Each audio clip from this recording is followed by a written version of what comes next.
اب آپ اس مبارک سلسلے کا چوتھا حلقہ سماعت فرمائیں۔ بعض لوگوں کو بڑی غلطی لگتی ہے، وہ کہتے ہیں حضور کے بیٹوں کا نام شاید طیب بھی تھا اور طاہر بھی تھا۔ یہ طیب طاہر آپ کے بیٹوں کا نام نہیں تھا۔ بہت سارے لوگ بلکہ بڑے اچھے خاصے پڑھے لکھے لوگ جو ہیں وہ بھی حضور کے بیٹوں کے نام طیب طاہر لکھ دیتے ہیں، حالانکہ حضور صلی اللہ علیہ وسلم کے کسی بیٹے کا نام طیب اور طاہر نہیں تھا۔ آپ کا پہلا بیٹا القاسم تھا، دوسرا بیٹا عبداللہ تھا۔ عبداللہ کے لقب دو تھے، حضور اس کو طیب پکارتے تھے اور ماں اس کو طاہر پکارتی تھی۔ یہ آپ کا لقب تھا، نام عبداللہ تھا۔ اور ایک بیٹا حضور کا نام ابراہیم تھا، جو بی بی ماریا قبطیہ سے، جو مقوقس نے حضور کو ہدیہ بھیجا تھا، اس میں اس عورت سے پیدا ہوئی۔ اور قاسم جو ہے تقریباً وہ بھی 6-7 سال کی عمر میں فوت ہو گئے، عبداللہ بھی صغر سن میں فوت ہو گئے، اور ابراہیم جو ہیں وہ تو ابھی دودھ پینے کی عمر میں تھے کہ فوت ہو۔ اس لیے ایک صحیح حدیث مبارک میں ہے، حضور نے فرمایا ان لہ برزۃ فی الجنہ، میرے بیٹے کے لیے اللہ نے جنت میں بھی دایا کا انتظام کیا ہے، وہ دودھ پلاتی ہے۔ اور حضور نے یہ بھی فرمایا تھا کہ اگر میرے اوپر نبوت کا دروازہ بند نہ ہو جاتا تو شاید میرا بیٹا ابراہیم جو ہے یہ بھی اللہ کا نبی ہے۔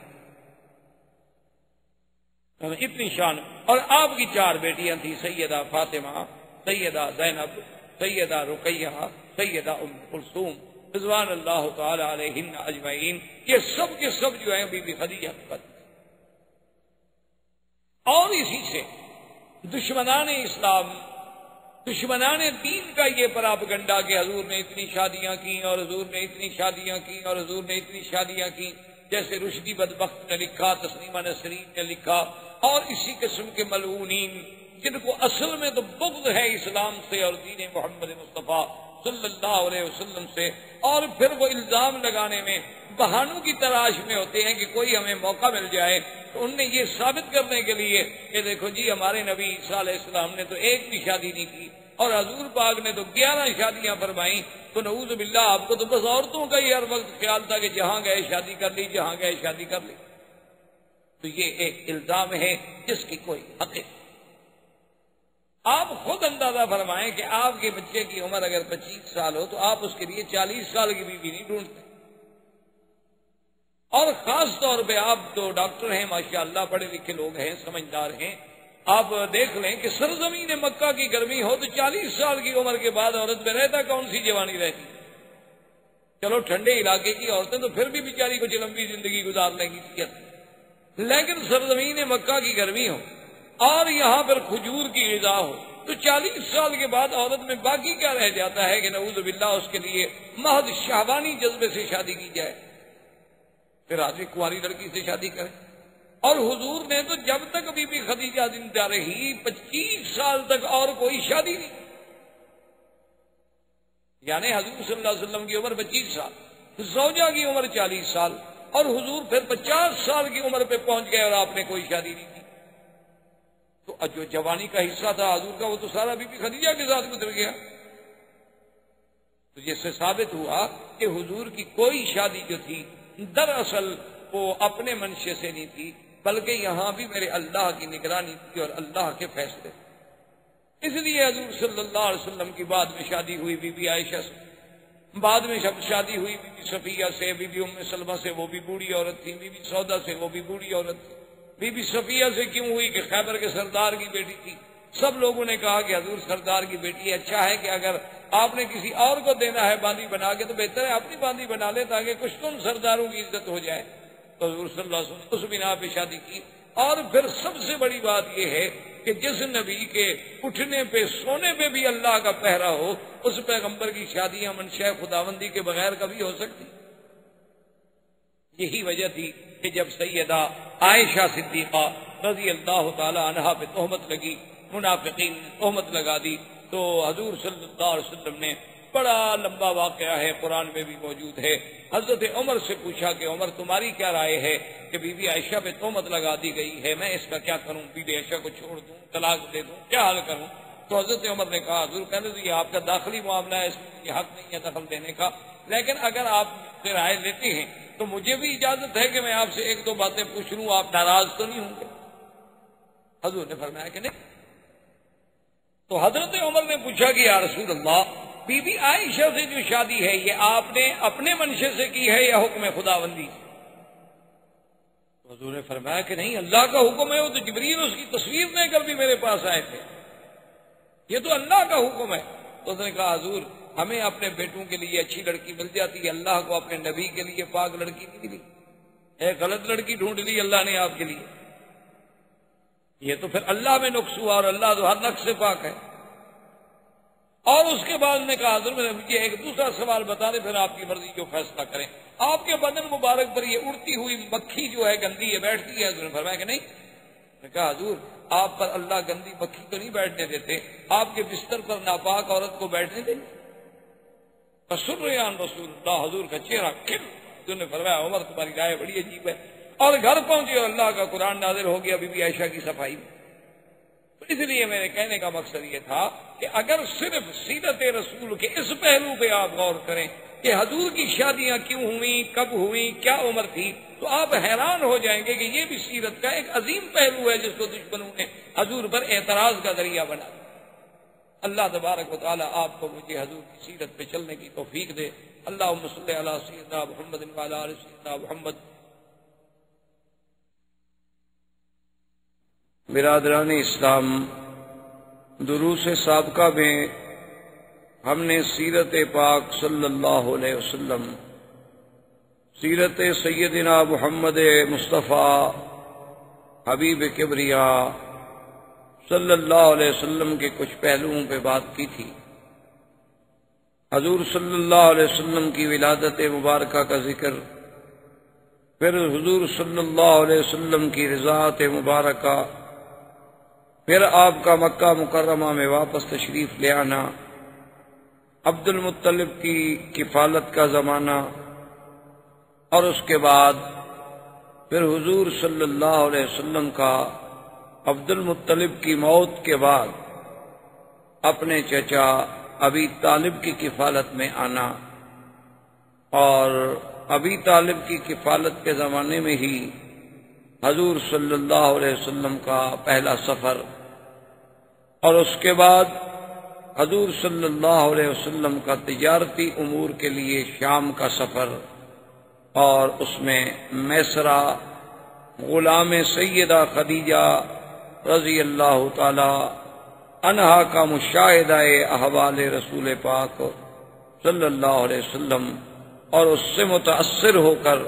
سیدہ خدیجہ رضی اللہ تعالی عنہا نے حضور صلی اللہ علیہ وسلم کو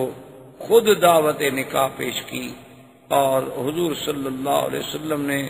اس دعوت کو قبول فرما لیا، اور آپ کا پہلا نکاح جو ہے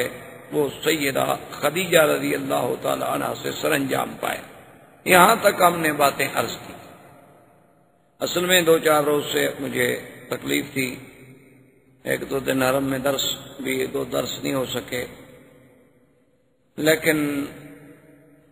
آج ہمارے بزرگ مدینہ منورہ سے تشریف لائے تھے، تو سیرت بھی مدینے والے کی اور مدینہ منورہ کا مہمان بھی ہو، تو یہ مناسب نہیں تھا کہ میں چھٹی کروں، ورنہ حقیقتاً مجھ میں اتنی ہمت نہیں تھی، اور نہ ہی مزید بولنے سے اور گلے پہ اثر، لیکن بہرحال جب اللہ کی رحمت ہوگی تو سب باتیں خود بخود ٹھیک ہو جائیں گی۔ تو سیدہ خدیجہ الکبریٰ رضی اللہ تعالی عنہا دنیا کائنات میں وہ سب سے خوش نصیب خاتون ہیں، وہ سب سے خوش قسمت خاتون ہیں کہ جن کے مقدر میں سرکار دو عالم صلی اللہ علیہ وسلم کی زوجیت کا شرف آیا اور سب سے پہلے آیا۔ اسی لیے روایات میں یہ بات موجود ہے کہ کامل من الرجال کثیرون، کہ مردوں میں تو بہت کامل پیدا ہوئے، بڑے بڑے کامل پیدا ہوئے، اللہ کے نبی پیدا ہوئے، انبیاء و رسل پیدا ہوئے، لیکن عورتوں میں بہت کم کامل پیدا ہوئے، یعنی عورت ہو اور مقام کمال کو پہنچے وہ خوش نصیب بیویاں، ان میں ایک سیدہ خدیجہ الکبریٰ ہے رضی اللہ تعالی عنہ۔ اسی طرح بی بی آسیہ، جنہوں نے فرعون کے گھر میں رہ کر بھی سیدنا موسیٰ علیہ السلام پہ اسلام لائیں، ایمان لائیں، اور اسی طرح بی بی مریم علیہ السلام جو سیدنا عیسیٰ علیہ السلام کی والدہ ہیں، اور اللہ نے انہیں بھی بہت بڑے شرف عظیم سے نوازا، اور اسی طرح اخت موسیٰ علیہ السلام، اور اسی طرح سیدہ عائشہ رضی اللہ تعالی عنہن اجمعین، یہ وہ خوش نصیب با کمال خواتین ہیں کہ جن کو اللہ نے مدارج کمال، مدارج جمال سے اور مدارج مقامات رفیع سے نوازا، کہ جن کا ذکر قرآن میں، حدیث پاک میں، لسان نبوت پہ آیا، اور ان سب میں پھر جو شرف سیدہ خدیجہ کو ملا ہے اس کا کوئی مقابلہ نہیں ہو سکتا۔ اسی لیے سیدہ خدیجہ رضی اللہ تعالی عنہا وہ خوش نصیب بیوی ہیں کہ حضور کی ساری اولاد مبارک، حضور صلی اللہ علیہ وسلم کی چاروں بیٹیاں، سیدہ فاطمہ الزہرا، سیدہ رقیہ، سیدہ زینب، سیدہ ام کلثوم، اور حضور کے بیٹے قاسم، عبداللہ، طیب اور طاہر جو ہے یہ لقب ہے، یہ الگ نام نہیں۔ طیب اور طاہر یہ لقب ہے حضور کے پیارے بیٹے عبداللہ کا۔ حضور پاک انہیں طیب کہہ کے پکارتے تھے،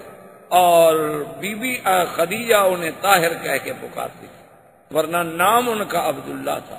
یہ بعض لوگوں کو بہت بڑی غلطی لگتی ہے، وہ سمجھتے ہیں کہ حضور کے بیٹوں کا نام طیب و طاہر ہے۔ یہ بات نہیں، حضور کے بیٹے کا نام قاسم ہے، دوسرے بیٹے کا نام عبداللہ ہے، اور تیسرے بیٹے کا نام ابراہیم ہے۔ یہ ابراہیم جو ہیں یہ بی بی خدیجہ سے نہیں، بلکہ یہ بی بی ماریہ قبطیہ جو بادشاہ حبشہ مقوقس نے حضور صلی اللہ علیہ وسلم کو ہدیہ بھیجا تھا، اور حضور نے انہیں پھر بیوی بنا لیا، تو اس بیوی سے حضرت ابراہیم پیدا ہوئے، اور حضرت ابراہیم دودھ پینے کی عمر میں، یعنی ابھی 2 سال کی عمر کے اندر اندر وفات ہوئی، اور میرے آقا نے سرکار دو عالم رحمت دو جہاں صلی اللہ علیہ وسلم نے فرمایا کہ اگر میرے بعد اللہ تبارک و تعالی نبوت کا دروازہ بند نہ کرتے تو یہ میرا بیٹا ابراہیم بھی نبی ہوتا۔ یعنی اتنا بڑا اعزاز ملا سیدنا ابراہیم کو۔ اور اس کے بعد حضور نے فرمایا کہ اللہ نے مجھے دکھلایا ہے کہ ان لہ مرضعہ فی الجنت،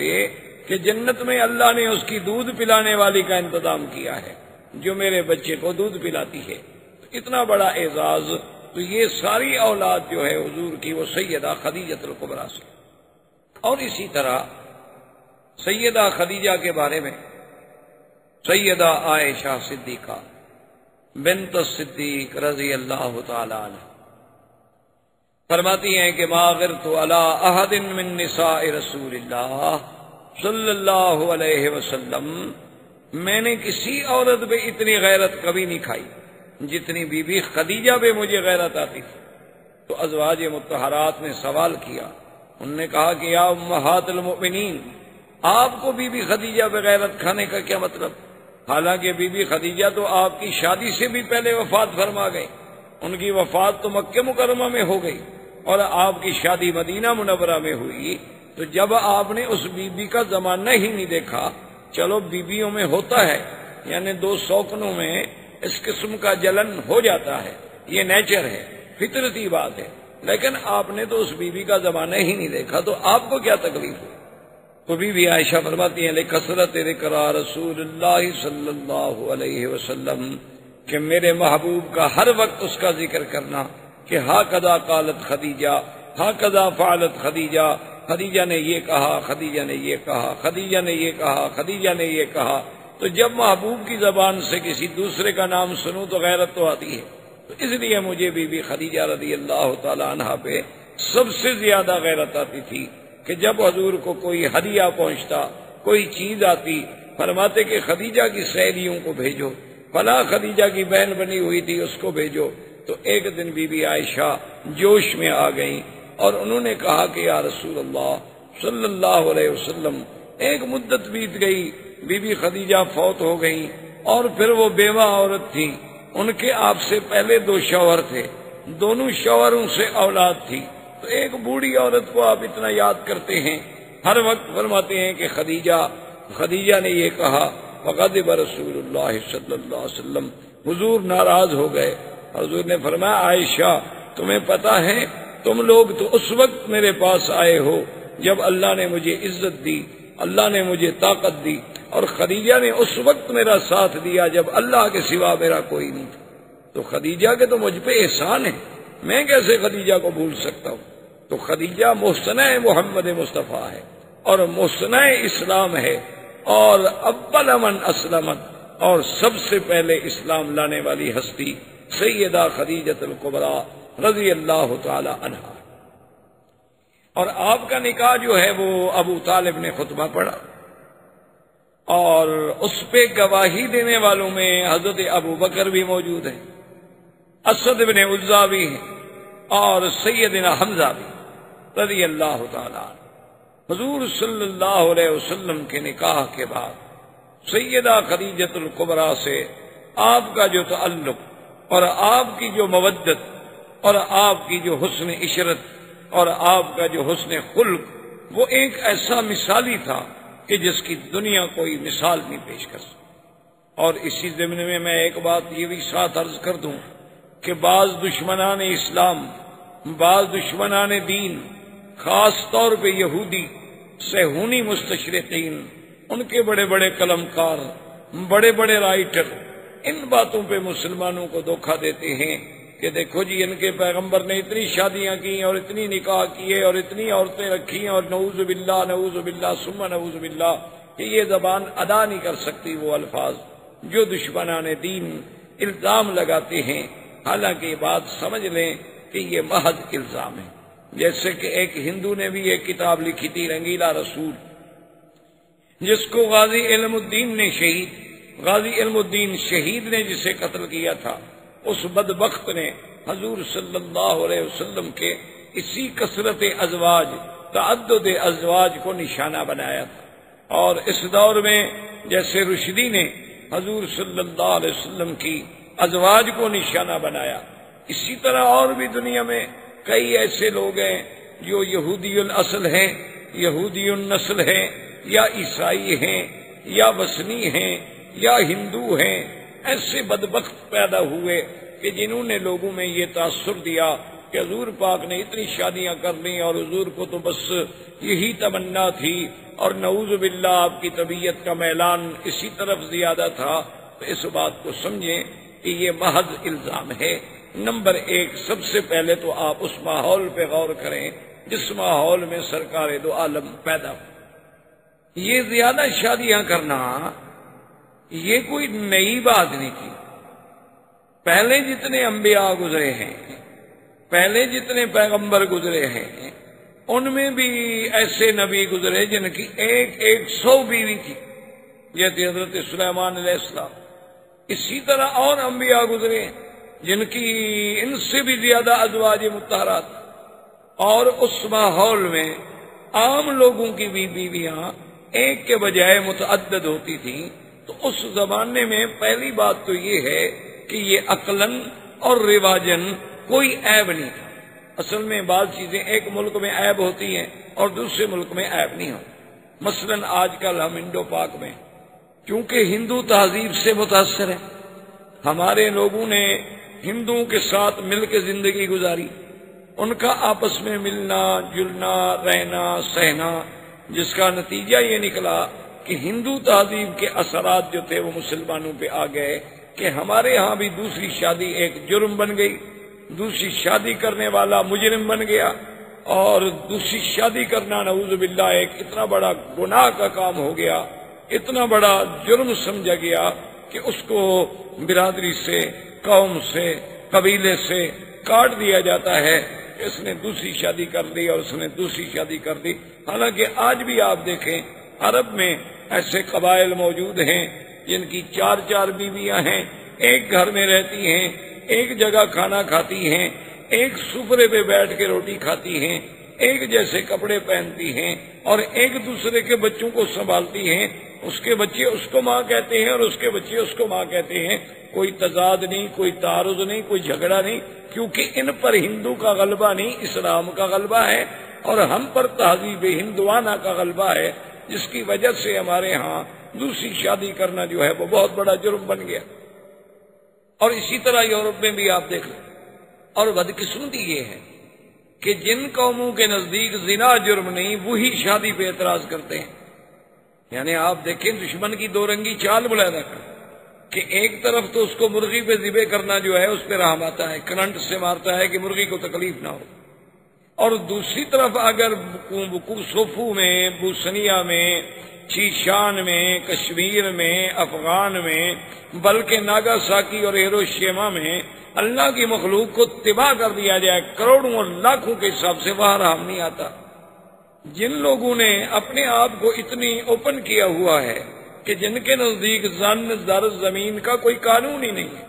یعنی عورت اپنی رضامندی سے جو چاہے کرے، شرط یہ ہے کہ رضامندی،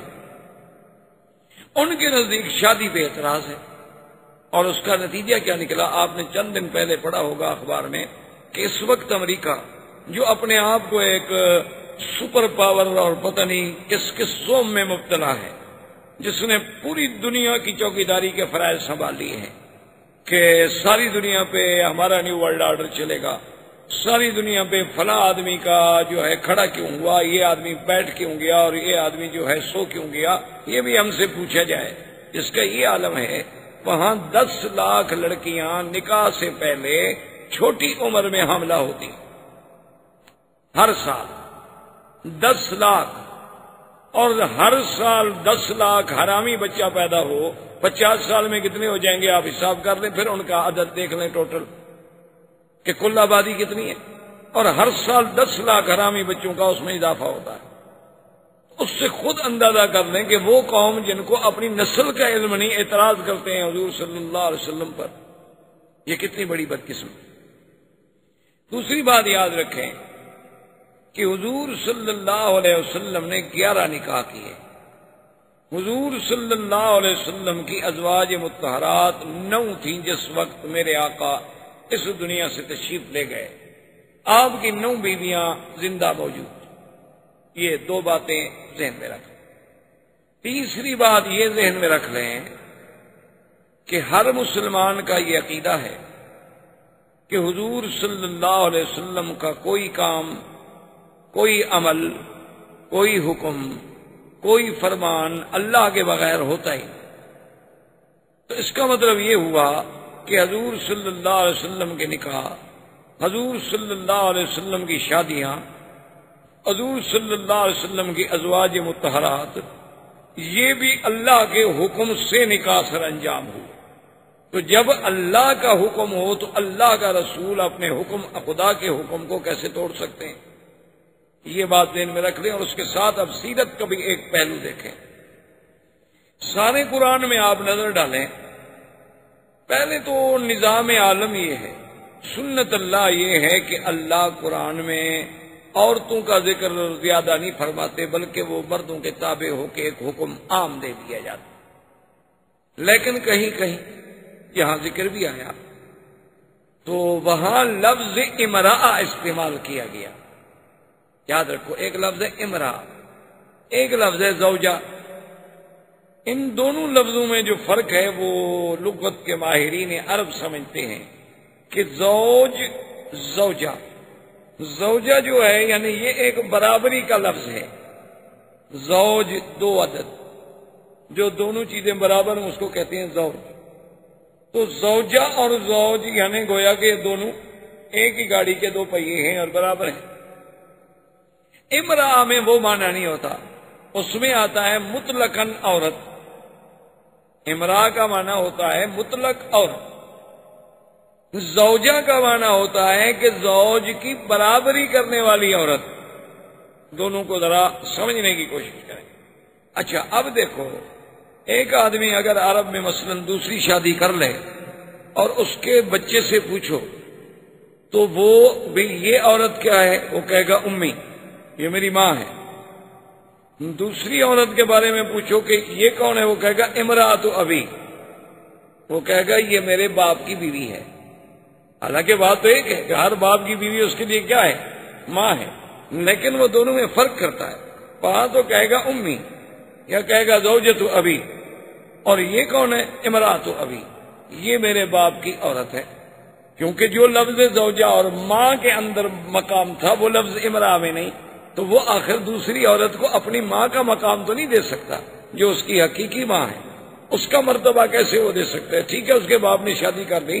وہ اس کی ماں بن گئی، لیکن حقیقی ماں کا مقابلہ تو نہیں کر سکتی. اب دیکھیں پورے قرآن میں اللہ تبارک و تعالی نے جہاں جہاں بھی نام لیا، فرمایا اذ قالت امراۃ عمران، عمران کی بیوی امرا.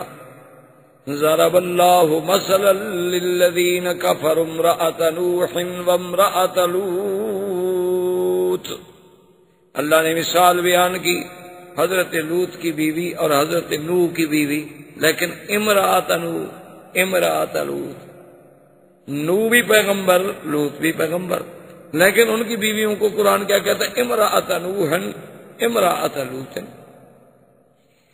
ضرب اللہ مثلا للذین آمنوا امرأۃ فرعون اذ قالت رب ابن لی عندک بیتا فی الجنہ. اللہ نے مثال پیش کی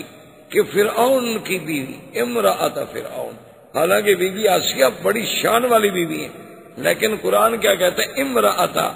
اچھا اسی طرح قرآن نے ایک مسئلہ بیان، وامرأۃ مؤمنۃ ان وهبت نفسها للنبی ان اراد النبی ان ينكحها خالصة لك من دون المؤمنین. اللہ نے فرمایا کہ اگر کوئی عورت، وہاں بھی امرأہ، تو سارے قرآن میں نظر ڈالیں، نوح کی بیوی کا نام، عورت کا نام آئے تو امرأۃ نوح، لوط کی بیوی کا نام آئے تو امرأۃ لوط، فرعون کی بیوی کا نام آئے تو امرأۃ فرعون، عمران کی بیوی کا نام آئے تو امرأۃ عمران. لیکن شان رسالت دیکھیں، شان محمد مصطفیٰ دیکھیں صلی اللہ علیہ وسلم کہ اللہ نے میرے مدنی کی بیویوں کو عمرانی کہا. فرمایا یا ایھا النبی قل لازواجک وبناتک ونساء المؤمنین. میرے مدنی صلی اللہ علیہ وسلم نبی پاک آپ، یا ایھا النبی قل لازواجک، ازواج زوج، کیوں حضور کے قریب لا رہے ہیں؟ حضور کی شان کی وجہ سے بیویوں کا شان بھی اونچا ہو گیا. جو چیز بھی میرے مدنی کے قریب آئی وہ بھی آسمانوں کو پہنچ گئی، اس کو بھی بلندی مل گئی، وہ بھی زوجہ کے. یا نساء النبی، اللہ نے فرمایا میرے مدنی پاک کی بیویوں، لستن کاحد من النساء، یعنی آپ اندازہ فرمائیں کہ کیا خطاب ملا ہے زوج کا. تو یہ بھی سیرت کا ایک پہلو ہے کہ اللہ نے کسی نبی کی بیوی کو زوجۃ النبی نہیں کہا، صرف محمد الرسول اللہ صلی اللہ علیہ وعلا آلہ واصحابہ وسلم کی بیویوں کو ازواج نبی کہا گیا. اب دوسری بات یہ یاد رکھیں کہ اگر کوئی دنیا میں آدمی محض خواہشات نفسانی کے لیے شادی کرے تو 25 سال کی عمر میں تو وہ کنواری لڑکی ڈھونڈتا ہے، کوشش کرتا ہے کہ مجھ سے کم عمر لڑکی ملے، یعنی میری عمر سے چھوٹی ملے. بلکہ آج کل آپ دیکھیں جن کے پاس یہاں بھی دولت ہے، پیسہ ہے، 70 سال بھی عمر ہو جائے وہ بھی چاہتے ہیں ہم چھوٹی لڑکی سے شادی کریں. کئی دفعہ ایسا ہوتا ہے کہ ایک آدمی کے ساتھ عورت ہوتی ہے تو آدمی یہ تصور کرتا ہے کہ شاید یہ اس کی بیٹی ہوگی، لیکن جب پوچھتے ہیں تو وہ کہتے نہیں یہ تو میری بیوی ہے. تو یعنی آج کا بندہ بھی اگر وسائل ہیں تو وہ یہ چاہتا ہے کہ میری عمر 70 سال ہو تو بیوی مجھے 15 سال کی ملے، 20 سال کی ملے، 25 سال کی ملے، کیونکہ ہم پر خواہش نفس زیادہ غالب ہے. اور سرکار دو عالم محبوب رب العالمین، رحمت دو جہاں اور معصوم سیدنا محمد مصطفیٰ صلی اللہ علیہ وسلم، آپ دیکھیں کہ 25 سال عین شباب کا کمال ہے، اور پہلی شادی کس سے ہوتی ہے؟ سیدہ خدیجہ الکبریٰ، جن کی عمر 40 سال۔ چلو 1 منٹ کے لیے ہم دشمنوں کی بات مان لیں کہ جی وہ تو ایک ضرورت تھی اور امیر عورت تھی اور سردار قبیلے کی عورت تھی، حضور کو اپنے تحریک چلانے کے لیے سرمایہ کی ضرورت تھی تو حضور پاک نے ایک عورت سے شادی کر لی، چلو اس کے بعد تو حضور فوراً اس کا مال لینے کے بعد اور شادی کر لیتے، لیکن حضور پاک نے 25 سال سے لے کر 50 سال کی عمر مبارک تک اور کوئی شادی نہیں، یعنی 25 سال صرف حضور پاک کے گزرے تو سیدہ خدیجہ کے ساتھ، جو ایک بوڑھی عورت ہیں، 40 سال کی عمر رسیدہ ہیں، پہلے 2 مردوں کی بیوی رہ چکی ہیں، تو سمجھ آیا کہ حضور کا خواہشات نفسانی کا تو کوئی مسئلہ ہی نہیں۔ اور پھر حضور صلی اللہ علیہ وسلم کا اپنے وجود مبارک پر اتنا اللہ نے انہیں کنٹرول عطا فرمایا تھا کہ بی بی عائشہ فرماتی ہیں کہ جب چاہو حضور کو دیکھو روزے رکھ رہے ہیں تو معلوم ہوتا تھا کہ افطار ہی نہیں کریں گے، اور افطار کر لیا تو معلوم ہوتا تھا روزے بھی نہیں رکھیں گے، اور کبھی دن میں بھی روزہ، رات میں بھی روزہ، دن میں بھی روزہ، رات میں بھی روزہ۔ اچھا، اور بیویوں پہ نظر ڈالیں، بی بی ام سلمہ پہ نظر ڈالیں، بی بی سودا پہ نظر ڈالیں، جن کے بڑھاپے کا یہ عالم تھا کہ انہوں نے کہا کہ یا رسول اللہ ہمیں تو اب کوئی خواہش ہی نہیں ہے، لہذا ہمارا دن جو ہے وہ بی بی عائشہ کو دے دیا جائے، یعنی وہ بھی بوڑھی عورت ہے۔ اچھا، اصل وجہ کیا تھی شادیوں کی؟ اس میں اللہ کی حکمت تھی۔ بی بی زینب سے کیوں شادی ہوئی؟ تاکہ جاہلیت کی رسم ٹوٹے۔ جاہلیت میں ایک رسم تھی کہ جس کو کہہ دیتے تھے کہ یہ میرا بیٹا ہے، زبانی بیٹا بنا لیتے، تو اس بیٹے کی بیوی کو بھی وہ حقیقی بیٹے کی بیوی کے برابر سمجھتے تھے کہ اس سے بھی نکاح حرام ہے۔ کیوں؟ یہ بیٹا جو ہم نے کہہ دیا، تو اللہ پاک نے اس قانون کو توڑا کہ یہ رسم جاہلیت ہے، صرف بیٹا کہہ دینے سے کوئی بیٹا نہیں بن جاتا۔ اب حضرت زید رضی اللہ تعالی عنہ، جنہیں حضور نے اپنا بیٹا بنایا اور جن کو سارے صحابہ کہتے تھے زید بن محمد صلی اللہ علیہ وسلم، یہ زید کون ہے؟ اصل میں یہ زید بن حارثہ۔ ان کو راستے میں کسی نے پکڑ لیا۔ قبیلے آتے ہیں نا، سفر کرتے ہیں، راستے میں قبیلے والوں نے پکڑ لیا، مکے میں آ کے بیچ دی کہ یہ غلام ہے، حالانکہ وہ بیچارے غلام نہیں، بک گئے جب تو پھر بی بی خدیجہ نے خریدا، تو اب یہ غلام بن گئے بی بی خدیجہ کے۔ تو جب سرکار دو عالم صلی اللہ علیہ وسلم کی شادی ہوئی تو بی بی خدیجہ نے زید کو دیا حضور کے حوالے کہ آپ آج کے بعد میرے غلام نہیں ہوں گے بلکہ غلام ہوں گے محمد مصطفیٰ کے، اور آپ نے حضور صلی اللہ علیہ وسلم کی خدمت کرنی ہے۔ حضرت زید حضور کے اتنے قریب آئے، اتنی خدمت کی، حضور نے خوش ہو کے انہیں اپنے بیٹے کا لقب دے دیا اور فرمایا کہ زید تم غلام نہیں، تم میرے بیٹے ہو، تو لہذا لوگوں نے بھی انہیں زید بن محمد صلی اللہ علیہ وسلم کہہ کے پکارنا شروع کیا۔ اب اللہ کی شان دیکھیں کہ ان کے والد حارث وہ جناب تلاش کرتے کرتے کرتے کرتے مکے میں پہنچ گئے،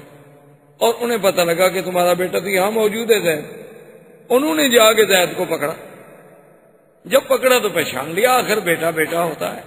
انہوں نے کہا کہ بیٹا میں تو مدت ہو گئی تمہیں ڈھونڈتے ڈھونڈتے، باپ ہے، اولاد تو بڑا ایک سب سے بڑی کمزوری ہے انسان، یعنی اللہ تبارک و تعالی رحمت فرمائے انما اموالکم و اولادکم فتنہ، اولاد اور مال جو ہے سب سے بڑی آزمائش۔ تو بڑی محبت کے ساتھ ملے اور نے کہا کہ اچھا ہوا تم مجھے مل گئے اور تم مہربانی کرو میرے ساتھ چلو، اور وہ حضور کی خدمت میں حارث، انہوں نے آگے عرض کیا کہ یا محمد صلی اللہ علیہ وسلم یہ میرا بیٹا ہے زید، یہ غلام نہیں ہے، ہم تو پیچھے بڑے آزاد قبیلے کے لوگ ہیں، اس میں غلامی کوئی نہیں، یہ تو سفر کر رہا تھا، قبیلے والوں نے ظلم کیا، پکڑ لیا، مکے میں آ کے بیچ دیا، اور اب مجھے پتہ چلا ہے کہ یہ آپ کا غلام ہے، مہربانی کریں آپ اس کو اجازت دیں کہ یہ میرے ساتھ واپس جائے، آخر میرا بیٹا۔ حضور پاک صلی اللہ علیہ وسلم نے فرمایا کہ حارثہ ہم اس میں انصاف کریں گے، ہم کسی کے ساتھ زیادتی نہیں کریں گے۔ بات اتنی ہے کہ نخیر زید، ہم زید کو خیار دے دیتے ہیں اور اختیار دے دیتے ہیں کہ زید جہاں چاہے چلا جائے، اگر ہمارے پاس رہنا چاہتا ہے تو ہمارے پاس رہے، اگر اپنے والد کے ساتھ جانا چاہتا ہے، ورنہ تو آپ کا کوئی حق نہیں، کیونکہ ہم تو خرید چکے ہیں۔ تو حارثہ بڑے خوش ہو گئے، انہوں نے کہا جی بالکل ٹھیک ہے، ماشاءاللہ الحمدللہ، یہی تو میں چاہتا ہوں۔ اور انہوں نے زید کو سمجھایا، قائل کرنے کی کوشش کی کہ بیٹا تمہیں لاکھ پیار ملے لیکن یہاں تو غلام ہی رہو گے نا، اور جب تم واپس جاؤ گے اپنے قبیلے میں تو تم ایک آزاد، ایک احرار اور حر کی حیثیت میں ہوگے۔ اس نے کہا کہ ابا جان بات سن لیں کہ خدا کی قسم ہے میں تو دنیا کی بادشاہی جو ہے وہ بھی محمد مدنی کی غلامی پہ چھوڑ سکتا ہوں، میں تو ساری دنیا کو چھوڑ سکتا ہوں لیکن محمد عربی کو نہیں چھوڑ سکتا، میں اپنے باپ کو بھی چھوڑ سکتا ہوں، میں اپنا قبیلہ بھی چھوڑ سکتا ہوں، واللہ لا نترک محمدن، خدا کی قسم ہے میں محمد پاک کو کبھی نہیں چھوڑوں۔ تو اب حضور نے فرمایا کہ بھائی ہم زیادتی اور زبردستی جو ہے وہ زید پر بھی نہیں کر سکتے، اس کی مرضی ہے۔ تو اتنا پیارا زید، اس کی شادی بھی حضور نے خود کی بی زینب سے، اور بڑا لمبا واقعہ ہے، بہرحال وہ شادی نہ نبھ سکی، طلاق ہو گئی۔ اللہ تبارک و تعالی نے یہ چاہا کہ اب حضور کی شادی بی زینب سے ہو تاکہ یہ رسم جاہلیت ختم ہو جائے کہ بھئی زبانی بیٹا ہوتا ہے اور حقیقی بیٹا ہوتا ہے۔ یہ کیا بات ہے کسی کو کوئی کہہ دے کہ میرا بیٹا ہے تو بس بیٹا ہو جائے گا وہ۔ اور پھر شادی کا انجام بھی دیکھیں اور کمال بھی دیکھیں۔ حضور نے پیغام بھیجا بی زینب کو اپنے نکاح کے لیے، ویسے بھی حضور کی پھوپھی کی بیٹی تھی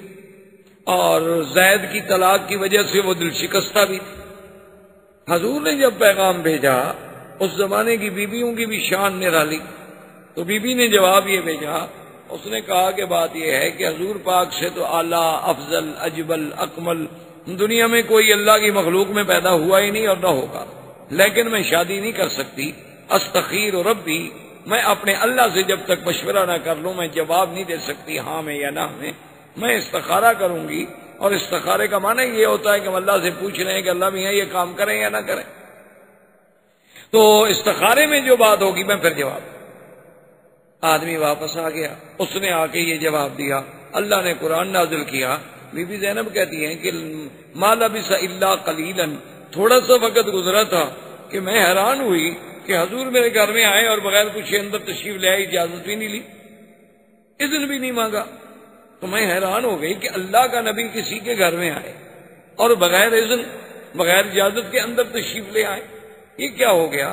تو حضور پاک نے فرمایا کہ زینب تم کس بات کا اذن کہہ رہی ہو؟ اللہ نے قرآن نازل کر دیا ہے کہ فلما قضى زید منها وطرا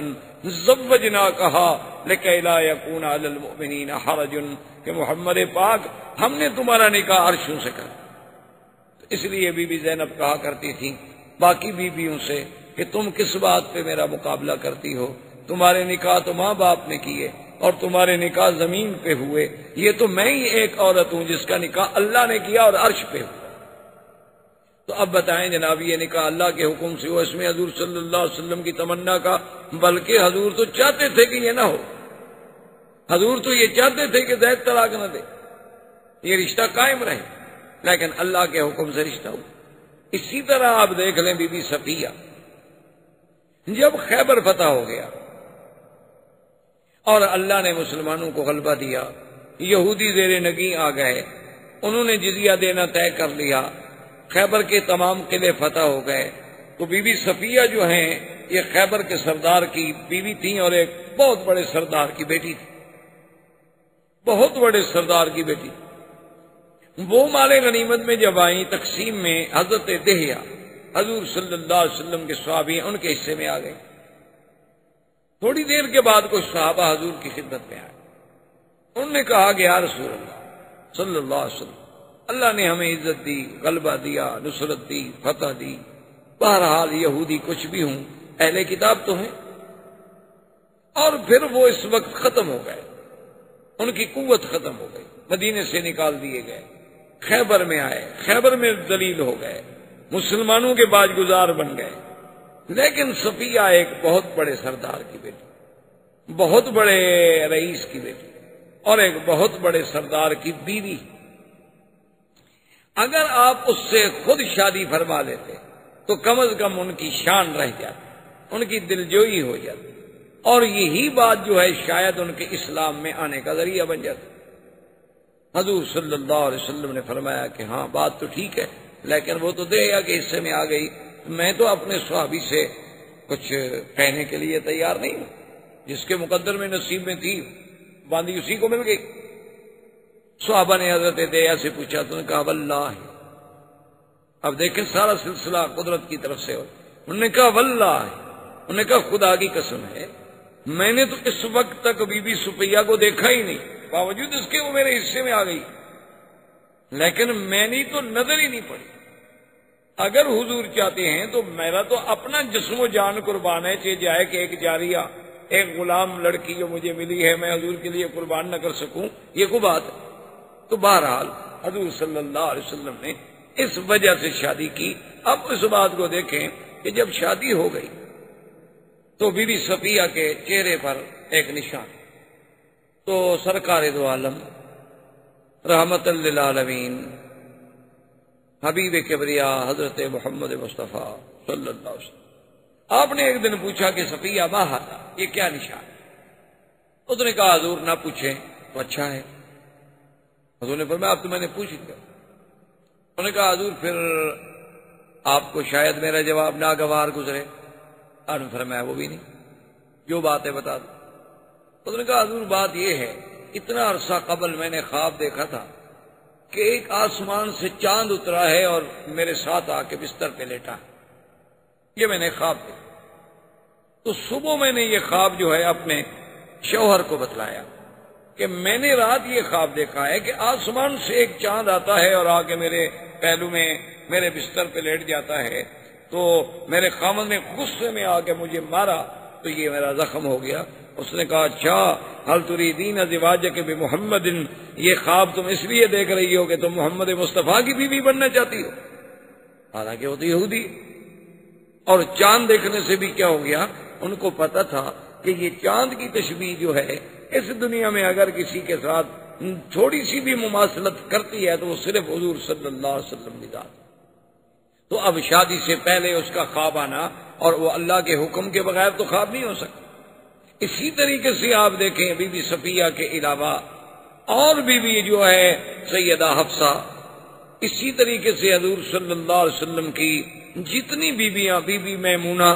یہ جو آپ مدینہ منورہ جاتے ہیں نا نوریہ کے قریب جن کا مزار ہے، یہ وادی صرف ہے، یہ بی بی میمونہ یہاں سے ہیں، اور ان کا بھی عجیب بات ہے کہ ولدت بصرف ونکحت بصرف وتزوج بها بصرف وماتت بصرف، کہ بی بی پیدا بھی اسی علاقے میں ہوئی، نکاح بھی اسی جگہ ہوا، حضور نے بی بی بھی اسی جگہ بنایا، اور پھر موت بھی اسی جگہ آئی اور دفن بھی اسی جگہ ہوئی۔ اسی طریقے سے آپ دیکھ لیں حضور صلی اللہ علیہ وعلا آلہ واصحابہ وسلم کی ایک بیوی ہیں جویریہ۔ یہ جویریہ جو ہیں یہ نضر بن حارث کی بیٹی ہیں۔ نضر بن حارث جو ہیں یہ بنی المصطلق کا بہت بڑا سردار ہے، اس نے حضور کے خلاف جنگ کرنی چاہیے، حضور نے حملہ کیا، فتح ہو گئی، شکست کھا گیا، اور یہ بیوی جو تھی یہ حضور صلی اللہ علیہ وسلم کے پاس آئیں تو حضور صلی اللہ علیہ وسلم کو عرض کیا گیا حضور کہ نضر بن الحارث ٹھیک ہے آپ کا دشمن ہے، لیکن وہ بن المصطلق کا ایک بہت بڑا سردار، اور یہ سردار کی بیٹی، اگر یہ آپ کے گھر میں آ جائے تو تالیف قلب ہو جائے گی۔ حضور صلی اللہ علیہ وسلم نے قبول کیا تو بی بی عائشہ فرماتی تھی کہ اس بیوی جیسی، بی بی جویریہ جیسی عورت خوش قسمت میں نے کوئی نہیں دیکھی۔ تو لوگوں نے پوچھا کہ بی بی وہ کیسے؟ انہوں نے کہا کہ جب حضور نے شادی کر دی تو جس صحابی کے گھر میں کوئی بی بی باندی بن کے، کنیز بن کے ملی تھی اسی خاندان سے، فَأَعْتَقُوهُمْ فَأُعْتِقَتْ مِئَةُ امْرَأَةٍ، انہوں نے کہا سب نے کہا بھی آزاد کر دو، اب تو ان کا حضور سے رشتہ ہو گیا، حضور کے رشتہ داروں کو ہم گھر میں غلام بنا کے کیسے رکھیں، کنیز بنا کے کیسے رکھیں؟ تو اس بیوی کی وجہ سے 100 لڑکی کو آزادی ملی، تو اس جیسی خوش قسمت بیوی کیسے ہو سکتی؟ بی بی ام حبیبہ ابو سفیان کی بیٹی،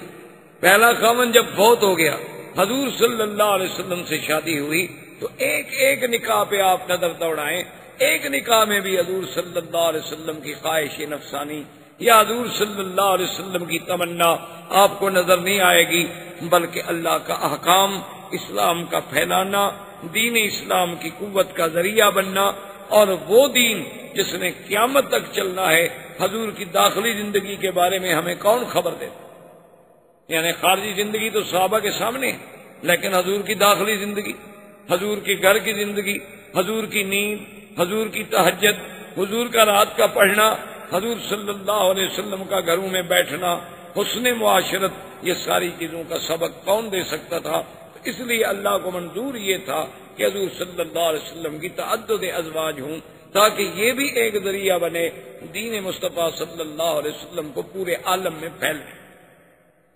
اور پھر عدل دیکھیں،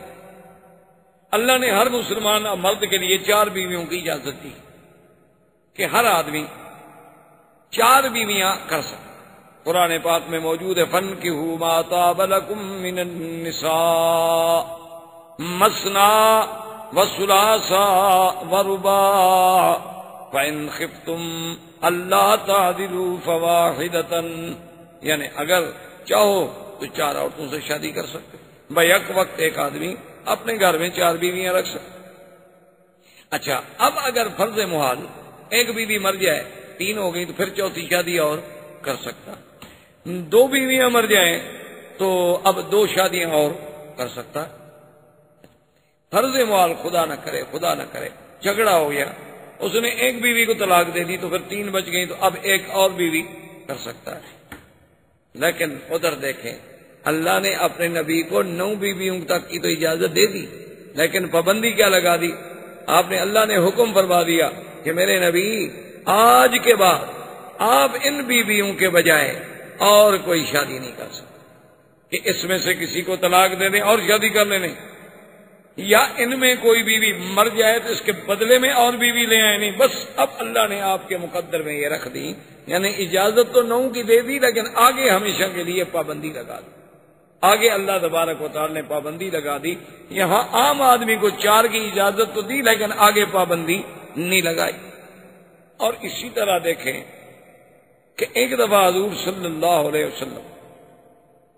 اپنی بیویوں سے کسی مسئلے میں ناراض ہو گئے، اور آپ نے قسم کھا لی کہ میں 1 مہینے تک کسی بیوی سے بات نہیں کروں۔ اس کو کہتے ہیں شریعت میں ایلا۔ حضرت عمر رضی اللہ تعالی عنہ کو جب پتہ چلا کہ حضور نے اپنی بیویوں کو طلاق دے دی، تو حضرت عمر تشریف لائے اور بی بی حفصہ سے بے حد ناراض، اور انہوں نے کہا کہ دیکھو تم لوگ حضور کو ہر وقت تنگ کرتی ہو، خرچہ چاہیے، اور حضور خرچہ دیتے ہیں تو تم صدقہ و خیرات کر دیتی ہو، اور حضور صلی اللہ علیہ وسلم کو پریشان کرتی ہو ہر وقت، تو یہ بات جو ہے باعث خطرہ ہے، اور ہو سکتا ہے کہ حضور نے اگر طلاق دے دی تو اللہ تو قادر ہیں حضور کے لیے اور بیویوں کا انتظام کر لیں، اللہ کو کیا مشکل ہے۔ اب آپ قرآن کے الفاظ پہ غور کریں، عسى ربه ان طلقكن ان يبدله ازواجا خيرا منكن مسلمات مؤمنات قانتات تائبات عابدات سائحات طیبات وابکارا۔ اللہ نے فرمایا کہ خبردار، اگر اللہ چاہے اپنے نبی کو حکم دے دے کہ تم کو طلاق دے دے، اللہ تم سے بھی زیادہ بہتر عورتیں نبی کے گھر میں لے آئے، جو اسلام والی ہوں گی، ایمان والی ہوں گی، راتوں کو عبادت کرنے والی ہوں گی، رات دن اللہ کے دین کے پھیلانے والی ہوں گی، روزے رکھنے والی ہوں گی، اور اپنے جسم و جان کی مال کی حفاظت کرنے والی ہوں گی۔ ایسی بیویاں بیوہ بھی ہوں گی، کنواری بھی ہوں گی، اگر اللہ چاہے تو آپ سے بھی زیادہ بہتر بیویاں لے آئے۔ اب مسئلہ سمجھیں، علماء نے لکھا ہے کہ اللہ کے نبی نے کسی بیوی کو پھر طلاق نہیں دی، اور اللہ نے یہ بھی حکم کر دیا کہ حضور اب یہ آپ کی بیویاں ہیں، ان کے بجائے اور تبدیل بھی نہیں ہو سکتی۔ تو علماء نے یہی سے نقطہ نکالا کہ ان بیویوں سے اور کوئی بیویاں اچھی ہوتی تو اللہ بدل دیتے، چونکہ ان سے اور اچھی کوئی کائنات میں اور پیدا ہی نہیں ہوئی تھی، تو اس لیے اللہ نے بدلی ہی نہیں، ورنہ اللہ چاہتے تو ان سے اچھی ہوتی، تو اللہ تبارک و تعالیٰ اور بدل دیتا۔ اچھا پھر دیکھیں قرآن کیا کہتے ہیں، طیبات و ابکارا، بیوہ اور کنواریاں۔ انہوں نے کہا یہی ترتیب دیکھ لو کہ پہلے شادی حضور کی بیوہ سے ہے اور کنواری کی بعد میں ہے، تو اللہ نے بیوہ کا پہلے ذکر کیا، کنواری کا بعد میں ذکر کیا، تو جس سے اشارہ ہوا کہ میرے نبی یہ ہم نے آپ کے لیے چن لی ہیں، یہ مسلمات بھی ہیں، مومنات بھی ہیں، قانتات بھی ہیں، تائبات بھی ہیں، عابدات بھی ہیں، سائحات بھی ہیں، ان سے اچھی بیویاں دنیا میں نہیں۔ تو یہ ساری تو پھر اللہ نے چن کے نبی کے لیے فیصلہ کیا، اس میں حضور کی ذات پہ اتہام لگانے کی یا حضور صلی اللہ علیہ وسلم کی ذات پہ حملہ کرنے کی کسی کو کیوں، ما سوا اپنی گمراہی کے یا اپنی بدباطنی کے اور کوئی اس میں وزن یا حقیقت یا دلیل کوئی۔ اب جناب دیکھیں گے حضور کی شادی کے بعد سرزمین مکہ میں جو بڑا ایک مشہور یعنی واقعہ پیش آیا وہ تھا تعمیر کعبہ۔ یعنی ابھی حضور کو نبوت کا اعلان نہیں ہوا لیکن حضور کی شادی ہو گئی۔ حضور صلی اللہ علیہ وسلم کی زندگی میں آپ کے عین شباب میں کعبۃ اللہ کی تعمیر کا فیصلہ ہوا۔ دار الندوہ میں تمام مشرکین کے سردار اکٹھے ہوئے اور انہوں نے فیصلہ کیا کہ بھئی کعبہ شریف بہت بوسیدہ ہو گیا ہے، اس کی تعمیر دوبارہ ہونی، اور اس کی تعمیر جو ہے، اب مسئلہ یہ تھا کہ حضرت ابراہیم علیہ السلام نے کعبے کی تعمیر کی تھی پتھروں سے، جیسے آپ کے سامنے، اور مکے والے لوگ جو تھے وہ پتھروں کی تعمیر جانتے ہی نہیں۔ یعنی سرزمین مکہ میں پہلے پتھروں سے گھر نہیں بنائے جاتے تھے، وہاں گھر بنتے تھے مٹی، جیسے آپ نے دیکھا نا اپنے دیہاتوں میں، آپ جانتے ہیں نا، مٹی کی کچی کچی کی دیواریں کھڑی کر کے اوپر چھپر سے ڈال دیا، گھر بن گیا۔ تو اسی طرح سے مشرکین مکہ کے لیے ایک مسئلہ یہ تھا کہ بھی خدا کا گھر تو بنائیں، لیکن سوال یہ ہے کہ یہ پتھروں کی تعمیر ہم کیسے کریں، اور اگر پتھروں کی تعمیر ہم کریں تو پھر فاصلہ چھت کا بہت بڑا ہوگا، اس کے لیے لکڑی، شیطیر اور کڑیاں اور یہ کہاں سے لے آئیں۔ خیر اتفاق ایسا ہوا کہ ایک سفینہ آیا، کشتی آئی بہت بڑی مال بردار، وہ جدے کے قریب آ کے خشکی پہ چڑھ گئی اور ٹوٹ گئی۔ مکے والوں کو پتہ چلا کہ بھی ایک کشتی آئی ہے اور وہ بہت بڑی کشتی ہے اور ٹوٹ گئی ہے۔ انہوں نے کہا معلوم ہوتا ہے کہ اللہ میاں اپنے گھر بنانے کا کام ہم سے لینا چاہتے ہیں، اس لیے لکڑی کا تو انتظام ہو گیا۔ اب انہوں نے کہا بھی چلو لکڑی بھی وہاں سے ہم خرید لیتے ہیں، لیکن بنائے گا کون؟ تو چند دنوں میں خدا کی شان ہے کہ ایک قبطی قبط قبیلے کا آدمی جو ہے غلام، وہ مکے میں پہنچ گیا۔ اس نے کہا کہ میں تو کام ہی یہی کرتا ہوں پتھروں کی تعمیر کا۔ تو مشرکین مکہ نے کہا کہ دیکھا بھی اللہ راضی ہے، ادھر لکڑی کا انتظام کر دیا اور ادھر ایک مستری بھی بھجوا دیا، تو اب ہمیں کعبہ تو بنانا ہی بنانا ہے، لیکن آئیں پہلے ایک شرط کرتے۔ سب سردار اکٹھے ہو کے بیٹھ گئے اور شرط پتہ ہے کیا تھی کہ اللہ یکون مال حرام، کہ اللہ کے گھر میں حرام کا پیسہ نہیں لگے گا۔ انہوں نے کہا اچھا اب حرام کی خود تعریف سنیں کافروں سے، ہیں کافر ہو۔ انہوں نے کہا ولا مال مہر بغی، بعض لوگ جو ہیں لڑکیاں رکھ کے زنا کے پیسے لیتے تھے، انہوں نے کہا وہ پیسہ بھی اس میں شامل نہیں ہوگا۔ ولا مال ظلم، کسی نے کسی پہ ظلم کر کے پیسہ چھینا ہوا ہے تو وہ پیسہ بھی کعبے میں نہیں لگے گا۔ ولا ربن، اور کسی نے سود کا پیسہ لیا ہوا ہے تو وہ بھی کعبے میں نہیں لگایا جائے گا، حالانکہ وہ سود کھاتے تھے، ان کے نزدیک کوئی سود حرام شرام نہیں تھا، نہ ان کے نزدیک کوئی زنا شنا حرام تھا، بھائی ایک بری بات تھی، لیکن حرام حرمت حلال کا تو کوئی مسئلہ ہی نہیں تھا ان کے نزدیک۔ لیکن کافر ہو کے فیصلہ کر رہے ہیں کہ اللہ کے گھر میں، اللہ کے اس کعبے میں نہ تو زنا کا پیسہ لگے، نہ ظلم کا، نہ سود کا۔ اب آپ خود اندازہ لگا لیں کہ آپ کے ملکوں میں جو سود سے مسجدیں بنتی ہیں ان کا کیا حکم ہے۔ بڑی بڑی مسجدیں بناتے ہیں انشورنس والے، بینک والے، ماشاءاللہ۔ حالانکہ ایک مسئلہ یاد رکھیں، جو مسجد حرام کے پیسوں سے بنائی جائے اس میں نماز نہیں ہوتی، جو مسجد زمین کسی سے ظلمن چھین کے بنائی جائے اس سے نماز نہیں ہوتی، جو مسجد گورنمنٹ کی زمین پڑی ہوئی ہے ان کی اجازت کے بغیر بنائی جائے وہاں بھی نماز نہیں ہوتی۔ نماز کے لیے تو پاک جگہ کی ضرورت ہے کہ وہ جگہ پاک ہو، وہ دیواریں پاک ہوں، اس میں پیسہ پاک ہو، پڑھنے والے پاک ہوں،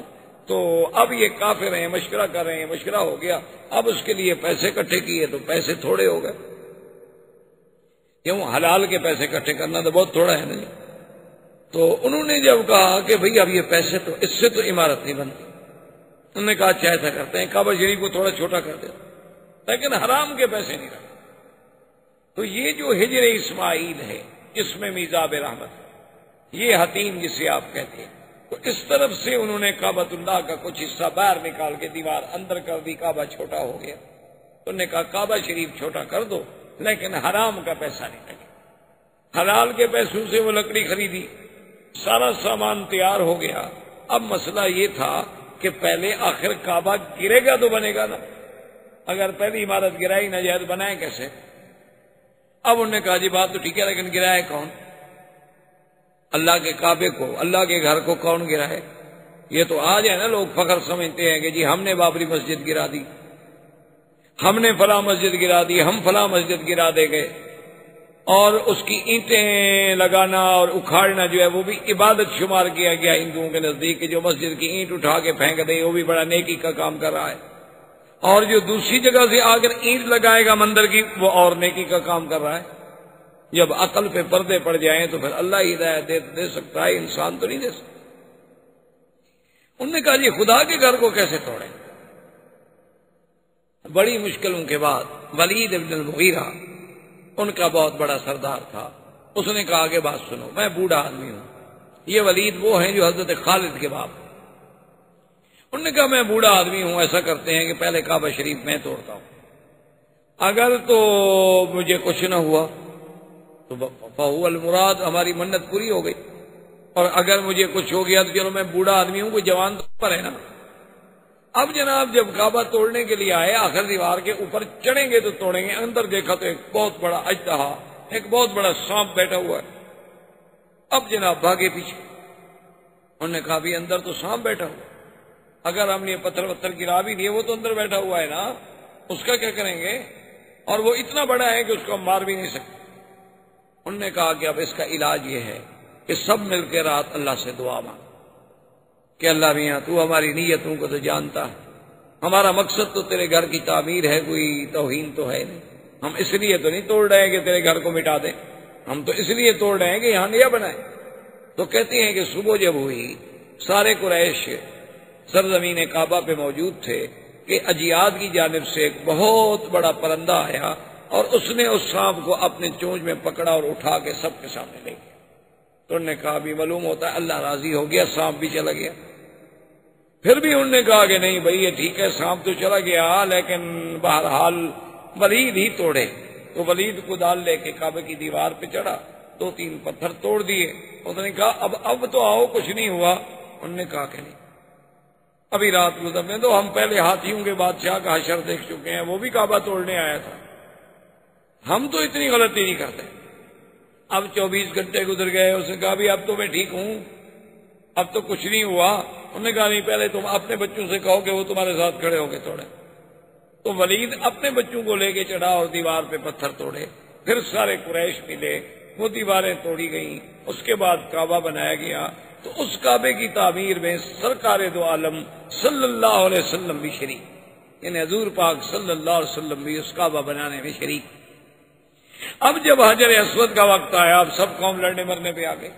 حضور پاک کی ذات تھی جنہوں نے چادر بچھائی اور کہا قریشیوں سے کہ مت لڑو، تم ہر آدمی کو نے پکڑ لے اور اٹھا کے لے چلو۔ جب کعبہ کے قریب آئے، حضور نے فرمایا تمہارا کام ختم ہو گیا، اب کعبۃ اللہ میں یہ پتھر جو ہے میں اپنے ہاتھ سے لگاؤں گا۔ تو حضور صلی اللہ علیہ وسلم نے اس حجر اسود کو اپنے ہاتھ سے کعبۃ اللہ میں رکھا۔ یہ اتفاق کی بات ہے کہ بعد میں کرامتا نے یہ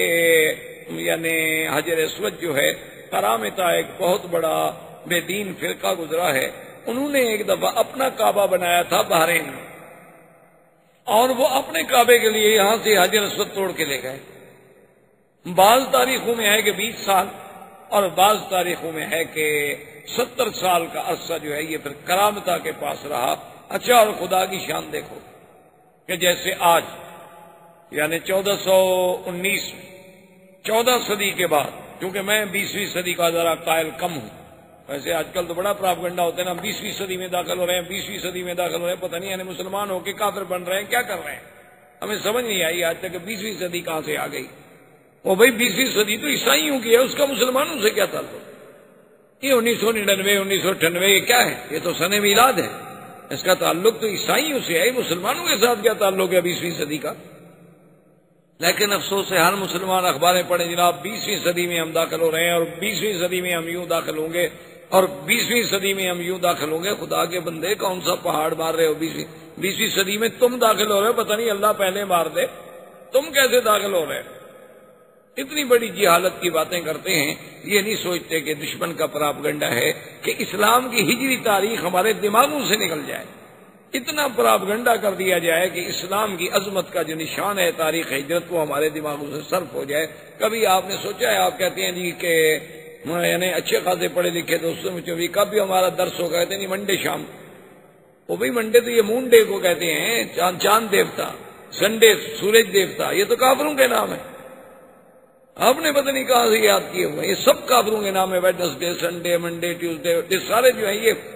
کافروں کے نام ہیں، جو سورج کے پجاری اور تاروں کے پجاری ان کے نام، ان کا اسلام سے کیا تعلق؟ اسلام سیدھی بات کرتا ہے احد اثنین ثلاثہ اربعہ، بس 1 2 3 4، یا وہ نام لیتا ہے جس کا نام قرآن نے لیا ہے، اذا نودی للصلاۃ من یوم الجمعۃ فاسعوا الی ذکر اللہ وذروا البیع، تو بہرحال اور سبت کا نام لیتا ہے تو قرآن نے نام لیا۔ اب جناب بہرحال کہنے کا مقصد یہ تھا کہ یہ شرف جو ہے یہ بھی سرکار دو عالم صلی اللہ علیہ وسلم کو نصیب ہوا کہ انہوں نے حجر اسود جو ہے، اب دیکھیں نا کہ یہ اللہ کی قدرت ہے، سمجھ نہیں آتی، یعنی سیرت کے کس کس پہلو کو آپ دیکھیں۔ حجر اسود، اچھا زمزم پہ نظر ڈالیں، سیدنا اسماعیل کے پاؤں لگے، جبریل نے پر مارا، لیکن حضور نے جب زمزم پیا تو اپنا لعاب مبارک زمزم میں ڈال کے پھر وہ کنویں میں ڈال دیا،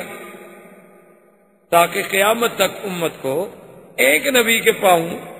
ایک نبی نوری نبی حضرت جبریل کا پر اور محمد مدنی صلی اللہ علیہ وسلم کے لعاب کی برکت نصیب ہوتی۔ اسی طرح حجر اسود کو دیکھیں کہ اترا آدم کے ساتھ، رکھا ابراہیم نے، پھر جوڑا محمد الرسول اللہ صلی اللہ علیہ وعلا آلہ واصحابہ وسلم تسلیما کثیرا کثیرا نے زندگی باقی تو بات باقی۔ والسلام علیکم۔ الحمدللہ رب العالمین والصلاة والسلام علی اشرف الانبیاء وسید المرسلین سیدنا محمد وعلی آلہ واصحابہ اجمعین۔ برادران اسلام، الحمدللہ دروس سابقہ میں جو سیرت رسول پاک صلی اللہ علیہ وسلم کے ضمن میں ہم پڑھ رہے ہیں، سن رہے ہیں، حضور صلی اللہ علیہ وسلم سے قبل جزیرہ عرب کے احوال، پھر حضور صلی اللہ علیہ وسلم کی پیدائش سے قبل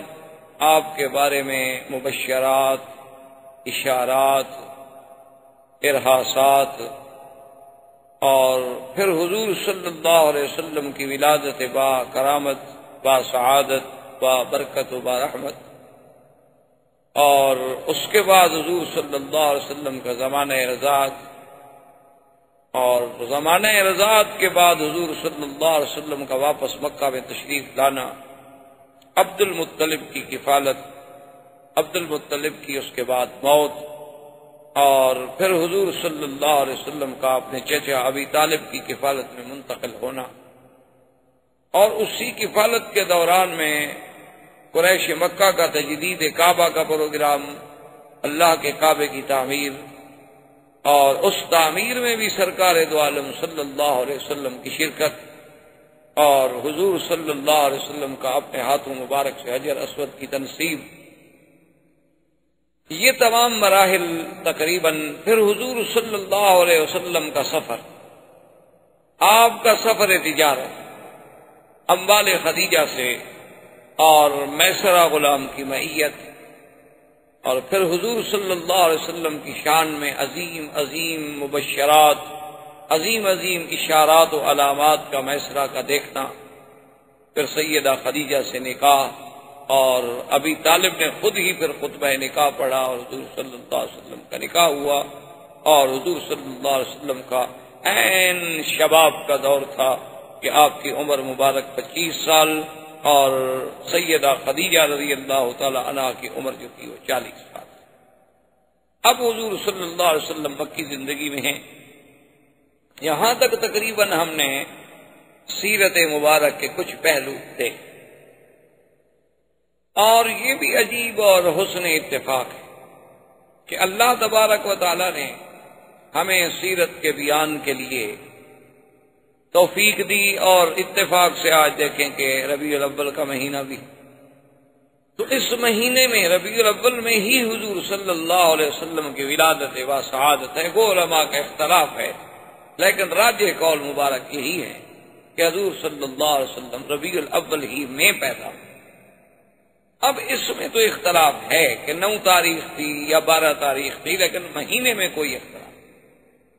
تو یہ بھی اللہ کی طرف سے اس نے اتفاق ہوتا ہے کہ ہم سیرت کے دروس میں یعنی ہم نے ابتدا کی، اور اللہ پاک نے ہمیں وہ بابرکت مہینہ بھی نصیب فرما دیا جس میں حضور صلی اللہ علیہ وسلم کی ولادت باشعت۔ اب حضور صلی اللہ علیہ وسلم کا زمانہ جو کہ نبوت کے قریب آ رہا ہے، ایک ہے نبوت کا فیصلہ، یاد رکھیں وہ تو اللہ پاک اس وقت فرما چکے تھے، ابھی آدم علیہ السلام پیدا بھی نہیں ہوئے تھے۔ ایک ہے نبوت کے وقت بعثت کہ آپ کو نبوت کب ملی، کس دور میں ملی، تو وہ اب جوں جوں حضور صلی اللہ علیہ وسلم کی جوانی، جوں جوں حضور صلی اللہ علیہ وسلم کا سن مبارک جو ہے وہ 40 کے قریب آتا جا رہا ہے، تو اب نبوت کے لیے حضور صلی اللہ علیہ وسلم کو اللہ کی طرف سے تیار کرنے کے لیے حالات مختلف پیدا ہوتے جا رہے ہیں، کیونکہ یہ قدرت کا فیصلہ ہے، اللہ تبارک و تعالیٰ کا فیصلہ ہے کہ کسی بھی پیغمبر کو، کسی بھی نبی کو نبوت جو ہے وہ 40 سال سے قبل نہیں ملی۔ ہر پیغمبر کو جب نبوت دی جاتی ہے تو 40 سال کے بعد دی جاتی ہے، الا بعض خصائص ہیں، بعض بقائے ہیں، جیسے عیسیٰ علیہ السلام، جیسے یحییٰ علیہ السلام، کہ انہوں نے اپنی ولادت کے بعد مہد میں اللہ کے حکم سے یہ اعلان کر دیا کہ آتانی الکتاب وجعلنی نبیا، اللہ نے مجھے نبی بنایا ہے، ورنہ بعثت کا جو زمانہ ہے وہ 40 سال کے بعد۔ اور اس میں علماء نے حکمتیں لکھی ہیں کہ 40 سال کے بعد جو ہے نا انسان کا نمو جو ہے وہ کامل ہو جاتا ہے۔ اب انسان حتی بلغ اشدہ وبلغ 40 سنہ، اب انتہا پہ پہنچ جاتا، اب کوئی چیز پھر بڑھتی نہیں، اور عقل جو ہے وہ کمال حاصل کر لیتا ہے۔ اسی لیے خدا کی قدرت ہے کہ اس 40 کے عدد میں بھی بڑی حکمتیں ہیں، کہ جیسے اللہ نے موسیٰ علیہ السلام کے لیے میقات طور پر جو یعنی وقت معین فرمایا، فَتَمَّ مِيقَاتُ رَبِّهِ 40 لَيْلَةً 40 رات، یعنی اس 40 کے عدد میں کوئی اللہ کی حکمت ہے۔ جیسے کہ حدیث مبارک میں آتا ہے کہ جس آدمی نے 40 حدیثیں یاد کر لی تو وہ علماء میں شمار ہوگا، وہاں بھی 40 حدیثوں کا 40 کا عدد۔ اسی طرح حضور صلی اللہ علیہ وسلم کی ایک حدیث مبارک ہے کہ جس شخص مدینہ منورہ میں 40 نمازیں ادا کی اس عالم میں کہ اس کی کوئی نماز جماعت سے نہ رہ جائے، یعنی باقاعدہ جماعت کے ساتھ مسجد نبوی میں حضور صلی اللہ علیہ وسلم کی مسجد میں ادا کرے تو اللہ تبارک و تعالیٰ اس کو نفاق کی بیماری سے بچا لیتے، اور ایک روایت میں ہے کہ جہنم سے آزادی عطا فرماتے۔ تو وہاں بھی خدا کی قدرت ہے کہ 40 کا عدد جو ہے اللہ تبارک و تعالیٰ کا۔ اور اسی طرح علماء کرام نے یہ بھی لکھا ہے کہ جب انسان پیدا ہوتا ہے، کہ جب انسان کا وہ مادہ تولید جو ہے، وہ تخم انسانیت جو ہے، وہ جب اپنے ایک مقام معین پہ قرار مکین پہ جا کے ٹھہرتا ہے، پھر اس پر مراحل آتے ہیں کہ نطفہ ہے، پھر علقہ ہے، پھر مضغہ ہے، فخلقنا النطفة علقة فخلقنا العلقة مضغة فخلقنا المضغة عظاما فكسونا العظام لحما ثم انشأناه خلقا آخر۔ تو اس میں جو ترتیب ہے اس میں بھی 40 دن کا وقفہ ہے، ہر 40 دن کے بعد ایک تبدیلی۔ اور شاید اسی لیے بعض علماء کرام جو ہیں جیسے تبلیغی جماعت کے اکابر اور بزرگان جو ہیں انہوں نے بھی 40 دن کی محنت کے لیے وقت لگانے کے لیے قوم کو ایک پروگرام دیا ہے، وہ بھی شاید ان کے نظروں میں بھی یہی ہے کہ 40 سال میں تبدیلی آتی، چینج آتا ہے آدمی جب 40 سال کسی دین کے کام پہ محنت کرے گا تو اس میں تبدیلی وہ لازماً بدلے گا۔ جب اپنے ماحول سے کٹ جائے گا، اپنے خاص دوستوں سے کٹ جائے گا، اپنے روز کے معمولات سے کٹ جائے گا اور 40 دن دین میں لگ جائے گا تو لازم تبدیلی۔ تو اب جو 40 سال قریب آ رہے ہیں، حضور صلی اللہ علیہ وسلم کے لیے مبشرات کا اور رؤیا صادقہ کا جو ہے وہ زیادہ سے زیادہ ورود ہونے لگے۔ اسی لیے ایک صحیح حدیث مبارک میں ہے، حضور صلی اللہ علیہ وسلم فرماتے ہیں کہ میں نے خواب دیکھے عجیب عجیب، اور ایک روایت بھی عائشہ صدیقہ سے رضی اللہ تعالی عنہ سے وہ فرماتی ہے کہ حضور صلی اللہ علیہ وسلم کے جو رویات تھے ایسے تھے کہ فلق الصبح ہے کہ جیسے یعنی آدمی رات کو خواب دیکھتا ہے یا رات ہوتی ہے اور صبح سورج نکل آتا ہے، اس سورج کے وجود میں کوئی شبہ نہیں ہوتا دیکھنے میں۔ حضور صلی اللہ علیہ وسلم کے رویات صادقہ ایسے ہوتے تھے کہ جو خواب دیکھا وہ بالکل ایسے آ جاتا تھا سامنے کہ جیسے دن ہو گیا، جیسے سورج چڑھا ہے۔ کیونکہ یاد رکھیں کہ رؤیا جو ہے، خواب جو ہے، اس خواب کے کئی قسمیں ہوتی ہیں۔ ایک تو ہوتے ہیں احلام، کیا مانا کہ کچھ خیالات یعنی جو خیالات مثلاً آپ کے ذہن میں تھے آج دن میں آپ دہراتے رہے، کچھ باتیں آپ کرتے رہے مثلاً اپنے کام کی، اپنے احباب سے کسی مسئلے کی، تو وہی باتیں جو تھی وہ لاشعور میں بیٹھ گئی اور پھر وہی آپ کے سامنے آ گئی۔ ایک تو خواب کی قسم، اور ایک خواب ایسے ہوتے ہیں جو شیطان کی طرف سے ہوتے ہیں کہ شیطان جو ہے وہ انسان کی نیند کے اوقات میں آ کر مختلف تخیلات اور خیالات اور وساوس کے ذریعے اس کو ڈراتا ہے،